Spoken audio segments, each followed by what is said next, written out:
We are back.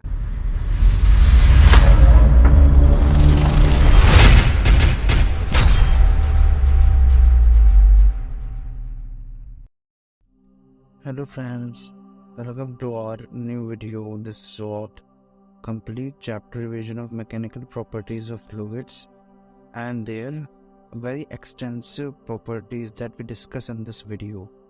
So let's get started without wasting any time. So first of all, what is a fluid? A fluid is something which can flow. Fluids जैसे हिंदी में बोले तो हिंदी में हम लोग इसे कहते हैं द्रव्य। द्रव्य मतलब जो बह है। जैसे अब अगर मैंने कहा कि अगर जो बहे तो बहे से मतलब और मीनिंग ये है कि जो फ्लो करे। जैसे गैस भी फ्लो कर सकता है लेकिन सॉलिड नहीं फ्लो कर सकता। क्यों?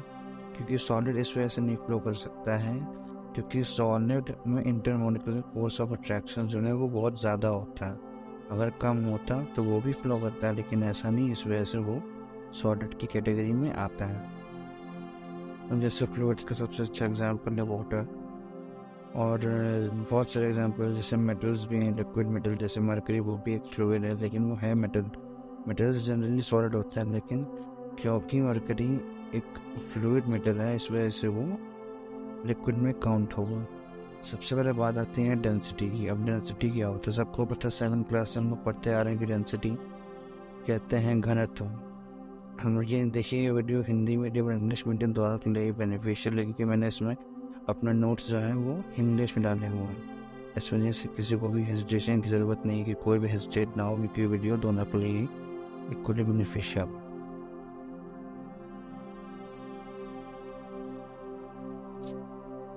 तो चलिए स्टार्ट करते हैं।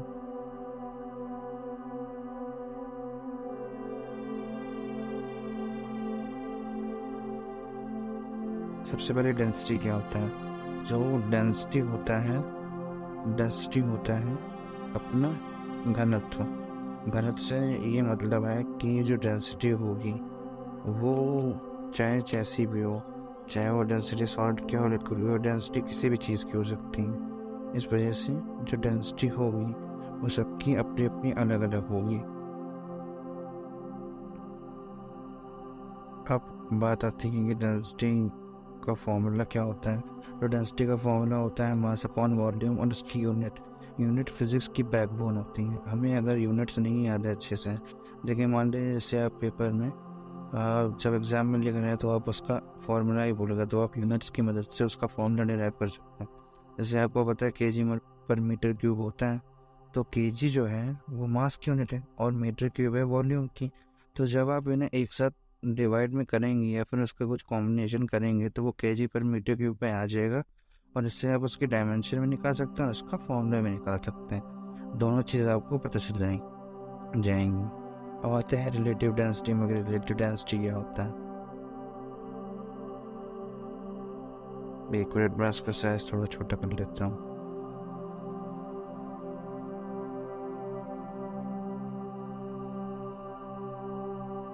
हाँ अब ठीक है। अब आ जाते हैं सबसे ज़्यादा ज़रूरी चीज़ में जो है इसकी डेंसिटी ऑफ मिक्सचर और रिलेटिव डेंसिटी। सबसे पहले हम लोग पढ़ेंगे डेंसिटी ऑफ मिक्सचर्स कि डेंसिटी ऑफ मिक्सचर्स क्या होता है। तो देखिए जैसे दो लिक्विड हमने ले लिए, एक लिक्विड 1 लिया एक लिक्विड 2 लिया। दोनों लिक्विड हमने लिए और दोनों लिक्विड को आपस में मिक्स कर दिया। तो जैसे ही मिक्स करेंगे तो सबको पता है कि दोनों लिक्विड जब मिक्स होंगे तो उनके मास भी कॉन्टैक्ट में आएंगे और उनके वॉल्यूम भी, और बाय वॉल्यूम तो कॉन्टैक्ट में आएंगे तभी तो वो दोनों मिक्स होंगी। इस वजह से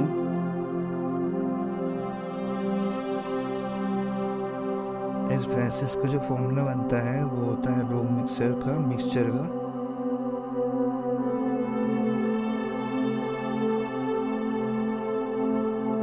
तो वो जो इसका जो फॉर्मूला आएगा वो आएगा m1 plus m2 upon v1 plus v2।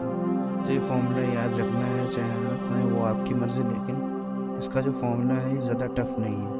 आते हैं अगले स्टेप में। तो अगला है कि अगर जब मासेस जो है वो इक्वल होंगे वॉल्यूम में, अगर मासेस इक्वल है तो उसका जो फॉर्मूला बन जाएगा वो बन जाएगा 2p1 p2 upon p1 plus p2, मतलब 2 ρ1 ρ2 अपॉन ρ1 प्लस ρ2। जैसा रेजिस्टेंस में पैरेलल सीरीज का फॉर्मूला था वैसा ही ये फॉर्मूला है। दूसरा फॉर्मूला है जब वॉल्यूम कांस्टेंट हो जाए, और मतलब वॉल्यूम जब कांस्टेंट होगा तो मास जो है वो कांस्टेंट नहीं होगा, दोनों चीज़ एक साथ कांस्टेंट अगर हो गई तो फॉर्मूला हम लोग और लगाएंगे m1 m2 upon v1 plus v2। अब आते हैं इसकी रिलेटिव डेंसिटी वगैरह। रिलेटिव डेंसिटी क्या होती है? तो रिलेटिव डेंसिटी वो डेंसिटी है जो डेंसिटी ऑफ सब्सटेंस जो है वो वाटर के रिस्पेक्ट में कितनी है, वो भी वाटर जो 4 डिग्री सेल्सियस में हो तब उसकी डेंसिटी हम लोग देखते हैं।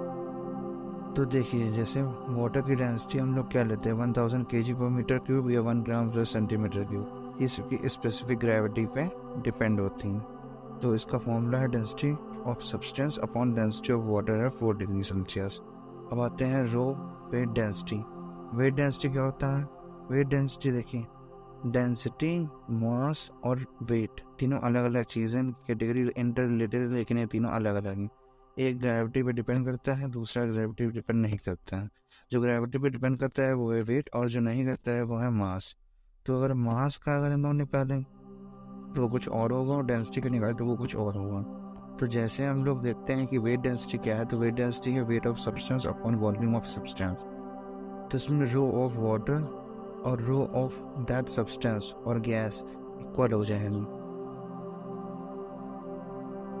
अब आते हैं आगे वाले पेज पे। हाँ, प्रेशर। अब प्रेशर का फॉर्मूला सबको पता है, परपेंडिकुलर फोर्स अपॉन एरिया होता है प्रेशर। इसकी डायमेंशन होती है m1 t-2, और ये हाइड्रोस्टैटिक लॉ पे बेस्ड है, पूरा हाइड्रोस्टैटिक लॉ में। क्वांटिटी स्केलर सबको पता है। यूनिट ऑफ प्रेशर क्या होती है? ATM, और एक ATM कितना होता है 10⁵ न्यूटन पर मीटर। पर वैसे इसकी यूनिट ये नहीं है, मतलब यूनिट ये है, लेकिन इसकी जो मतलब जो एग्जैक्ट वैल्यू है वो है 1.013 × 10⁵ मीटर पास्कल्स। इसमें ये एग्जैक्ट नहीं अप्रोप्रिएट है, लेकिन तभी एग्जैक्ट नहीं है। या फिर हम लोग कह सकते हैं 760 mm ऑफ Hg, या फिर 76 सेंटीमीटर ऑफ Hg, या फिर 1 बार होता है 760 mm ऑफ Hg। डायमेंशन है इसकी ml-1 t-2, और हाइड्रोस्टैटिक लॉ पे ये बेस है। अब आते हैं अगले पार्ट में जो है हाइट के हाइड्रोस्टैटिक लॉ के बेस के ऊपर। देखिए इसमें 4 लिक्विड आपको दिख रहे होंगे, A, B, C, D, जो अलग अलग शेप में। एक थोड़ा कोन शेप, कॉनिकल शेप में है, एक थोड़ा विस्कस में है, एक स्ट्रेट है, और एक थोड़ा सा हल्का सा झुका हुआ है। तो चारों में हम देख सकते हैं कि जब हाइट बराबर है, इनकी हाइट जब बराबर है तो इनमें जो फोर्स लगेगा, जो प्रेशर लगेगा, वो सब में सेम लगेगा अगर हाइट सेम है तो। अगर हाइट अलग होती, मान लीजिए इसकी हाइट ज़्यादा ऊपर होती, इसकी थोड़ी नीचे होती, तो इनका प्रेशर जो लगता है वो अलग अलग लगता है। तो यही बताना था। अब आते हैं अगले स्टेप, अगले part, pressure of bottom. Bottom में कितना प्रेशर लगेगा? तो अगर देखिए, अगर लिड क्लोज्ड है, मतलब ऊपर से ढक्कन लगा हुआ है, तो ρgh होगा। Pressure of ATM is not considered. Pressure of atmospheric pressure is not considered when the lid is closed, but it is considered when the lid is open. So when the lid is open, we will consider that the pressure of atmospheric pressure will be considered, plus the ρgh will also be considered. कहने का मतलब ये है कि जब lid open होगी तो उसमें एटमॉस्फेरिक प्रेशर, बाहरी प्रेशर, और ρgh दोनों लेंगे। और अगर जब लिड क्लोज नहीं होगी, लिड क्लोज्ड होगी, तब ρgh लेंगे, क्योंकि बाहरी प्रेशर अब इफेक्ट नहीं करेगा। समझ गए ना बात? तो अब आते हैं अगले स्टेप में, अगले पार्ट में, अगले पेज पे आ जाते हैं एक्चुअली। अब पढ़ते हैं एक्सेलरेटिंग फ्लूइड्स क्या होता है। देखिए, जब भी फ्लूइड, अब हम लोग पहले बात करते थे स्टैटिक्स की, अब आ गए हम लोग थोड़े डायनेमिक फ्लूइड्स में, कि तब फ्लूइड्स मोशन में आ जाते हैं तो हम लोग उनको कैसे हैंडल करें, और उनमें क्या क्या ऑब्जर्वेशन होंगी, क्या क्या मतलब कि उसमें क्या क्या देखने को मिलेगा, उसके बारे में बात करते हैं। सबसे पहले देखा जाए तो अपवर्ड डायरेक्शन में, अगर जब हम लोग लिफ्ट है, जैसे लिफ्ट में कोई बाल्टी रखी हुई और वो लिफ्ट ऊपर जा रही है, तो जी इफेक्ट उस पर लगेगा वो होगा G+, मतलब ग्रेविटेशनल एक्सेलरेशन तो लगेगा ही लगेगा। उसके साथ में जो उसका एक्सेलरेशन है अपना, वो भी लगेगा, मतलब जैसे लिफ्ट जिस स्पीड से ऊपर जा रही है, मतलब जिस एक्सेलरेशन से ऊपर जा रही है वो भी लगेगा। लेकिन अगर तो वो डाउनवर्ड जा रही हो तो उसमें ग्रेविटेशनल एक्सेलरेशन तो लगेगा ही, लेकिन उसमें जो एक्सेलरेशन लिफ्ट का लग रहा है या फिर जो बकेट के ऊपर एक्सेलरेशन एक्ट कर रहा है वो माइनस हो जाएगा।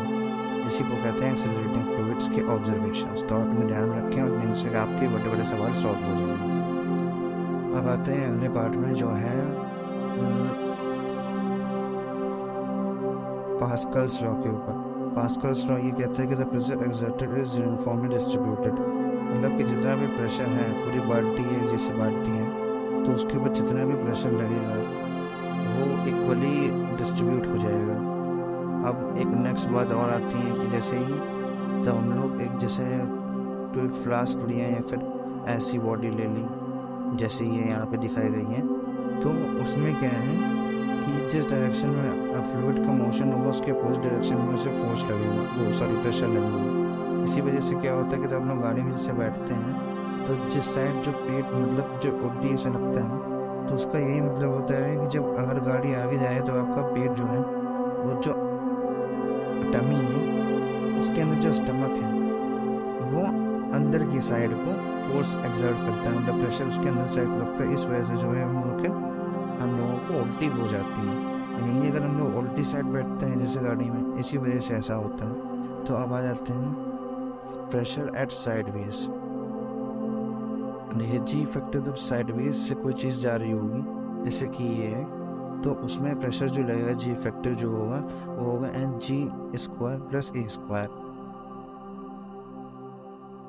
अब आ जाते हैं हम लोग थोड़ा सा हाइड्रोस्टैटिक लॉ पे, जो बहुत ही बेनिफिशियल है। आज कितनी बुरी इंडस्ट्री हैं जिसमें बड़े बड़े कार, बसेस और ट्रेन जैसे बना के लाए जाते हैं, उन्हें लिफ्ट करने के लिए ऐसा यूज़ होता है इनका।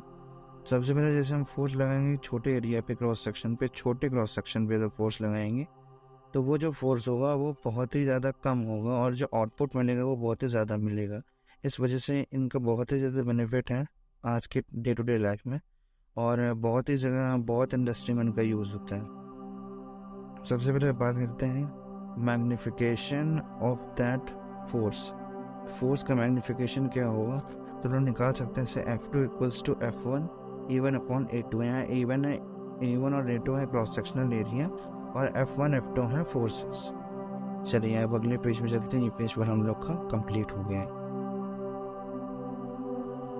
अब आ जाते हैं बैरोमीटर के ऊपर कि बैरोमीटर क्या होता है। देखिए जितने भी अभी तक डिवाइस बने हैं, जितने बैरोमीटर जैसे जितने भी अभी तक बने हैं बैरोमीटर के अलावा जितने भी, वो सब इन्हीं पे बेस है। मतलब ये जो मशीन्स हैं कह सकते हैं कि इनको बेस लाइन लेके माना गया है कि आगे चलते हुए इन्हीं को आधार मान के किया गया है सारा काम।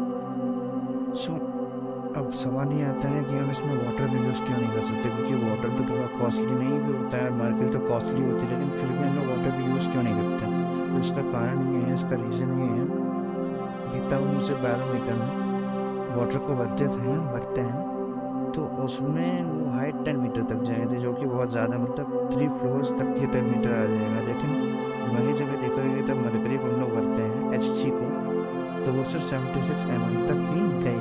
तो मतलब ये पोर्टेबल भी हो जाएगा, जैसे बैरोमीटर आपको कहीं ले जाना है या फिर कुछ भी करना है तो बैरोमीटर आसानी से ले जा सकता है। मतलब पोर्टेबल बनाने के लिए ऐसा किया गया। वैसे मुश्किल भी होती है क्योंकि अगर बैरोमीटर कहीं भी ले जाना है या फिर थोड़ा बेकार भी लगता है, इस वजह से ऐसा किया गया।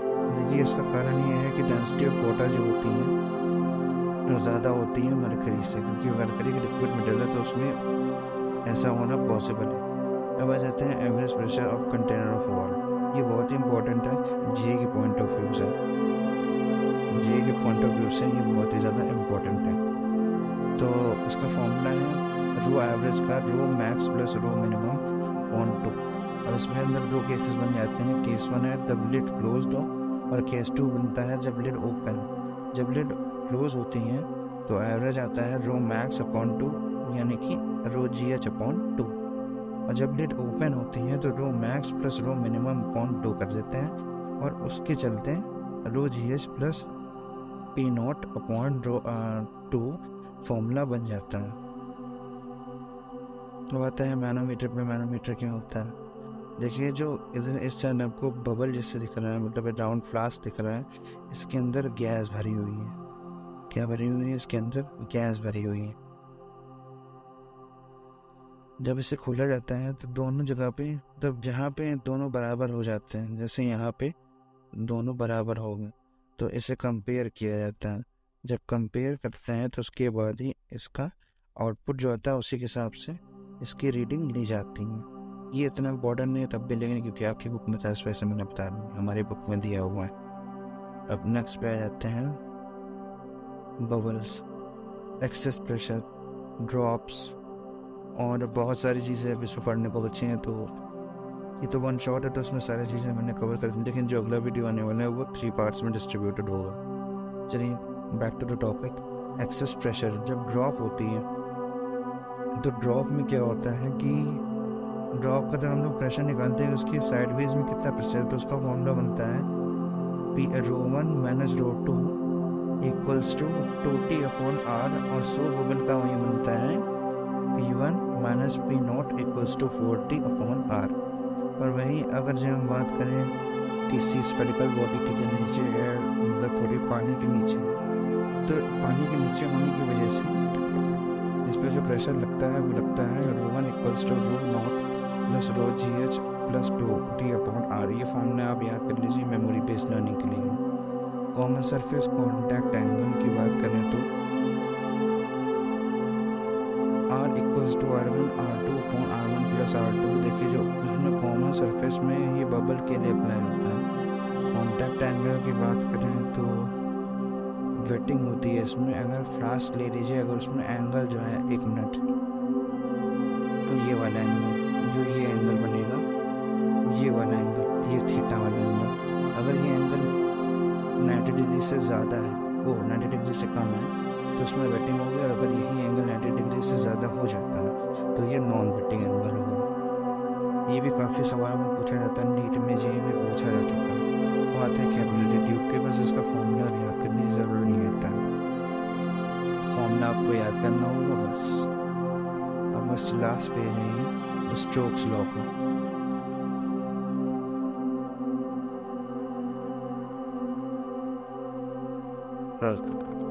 तो स्टोक्स लॉ में बताया गया है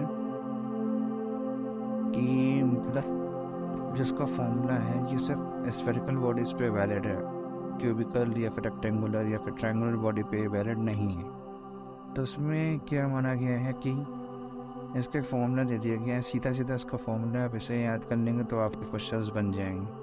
6πnRV इसका फॉर्मूला है और स्फेरिकल बॉडीज के लिए लगता है।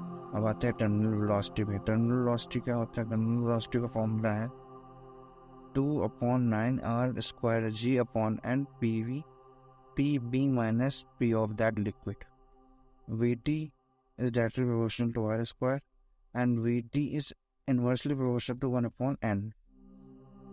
तो हम जैसे डायग्राम, फ्री बॉडी डायग्राम आप देखेंगे तो उसमें बताया हुआ है कि एक ड्रॉप ले लीजिए, उसमें दिखाया जाएगा कितने फोर्सेस जो उसे बैलेंस करते हैं, और जब ये फोर्सेस एक साथ इसमें लगता है तो एक टर्मिनल वेलोसिटी अटेन कर लेती है लिक्विड की, वो जो बूंद होती है, तो इसी से वो कांस्टेंट वेलोसिटी से नीचे आने लगती है। और इसी वेलोसिटी जो फिनोमेना है इसको टर्मिनल वेलोसिटेशन कहते हैं, और इस वेलोसिटी को कहते हैं टर्मिनल वेलोसिटी। अब आ जाते हैं सरफेस टेंशन के ऊपर।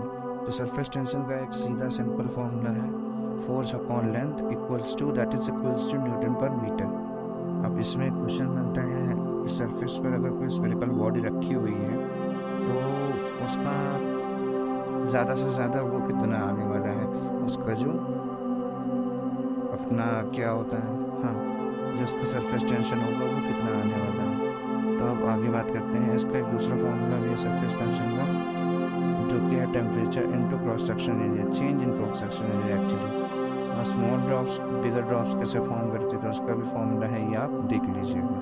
तो अब वीडियो को करते हैं, और अगर वीडियो अच्छा लगा तो लाइक, सब्सक्राइब और शेयर कर दीजिएगा। ऐसा मैं नहीं बोलूँगा, अगर आपको अच्छा लगे तो ये आप शेयर करें। मिलते हैं नेक्स्ट वीडियो में। Thank you, bye bye.